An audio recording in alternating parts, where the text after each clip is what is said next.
We really don't trust our government or institutions anymore. The world is in a crisis of trust. People don't believe the institutions that are supposed to work for them are actually doing so. The world is in a crisis of trust.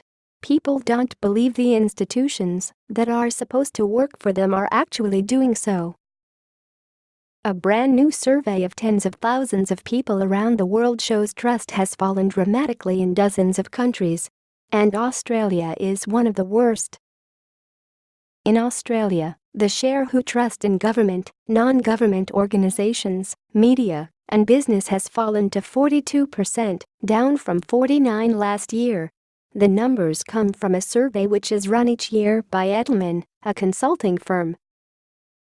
Australia is now even behind America, where trust is now rising from a low base. I look at all this and can't help thinking one thing. It's a quote from Bill Clinton's 1992 presidential campaign. "It's the economy, stupid." That sparkling diamond of political insight was an informal campaign slogan for Clinton back in '92 when he took on George Bush Sr. and won. Money talks. The economy matters. Bad economic conditions cause big backlashes in politics, and we could not have seen a clearer depiction of that than when Donald Trump mounted the dais and was made President of the United States of America. While Bill Clinton benefited from the 1991 recession, research from Europe has shown that when you have a financial crisis and a recession, like our most recent global financial crisis, the vote of the far right wing goes up. A link between the economy, trust, and political anger would be logical in theory. And I'm pretty sure it exists in practice. What makes it crystal clear is the split between elites and masses, as shown in this next graph. Elites have prospered since the GFC. It makes sense that trust among elites is strong, while trust among everyone else is low.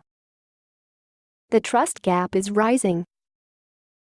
The top line shows trust among a group of people who are in the top 25% of household incomes for their age group, aged 25 to 64, college educated, and who consume a lot of business and general news. Anyone who doesn't meet all four criteria is in the bottom line. You can easily see that the average person is far less trusting in government, non-government organizations, media, and business. A lot of commentators argue the problem here is that these people are uninformed and disengaged. But what if, just maybe, those organizations are not doing the right thing by them? What if those organizations have not earned their trust? Getting by, barely. In many rich countries, since the GFC, we've seen rising inequality. Oxfam put out a report just last week showing that 8 people own as much net assets as the poorest 50% of the world's population. Seems to me that in some countries there is a problem with how the economy is run. That often tends to hurt the least well-off. An example of this in Australia is rising underemployment. Underemployment is much higher than unemployment and has been rising even at times when unemployment was falling.